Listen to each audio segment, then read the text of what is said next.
I started to feed the birds. So when you will be here, you can also feed the birds. We can also imagine to put some small houses for the birds. There are a lot of birds, and I used to do videos for the birds so that we can hear them. It's very meditative. The birds that are here are really different, exotical, and I think you will love them.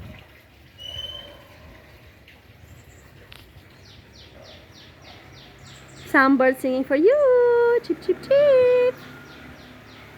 Listen to this. They are aware I'm doing a video on them. Yes, sweetheart. Yeah, some sevakas will come to feed you. That's amazing. You see how sensitive the nature is and how they know that we are speaking about them? Yeah, amazing. Okay, see you soon in the next episode.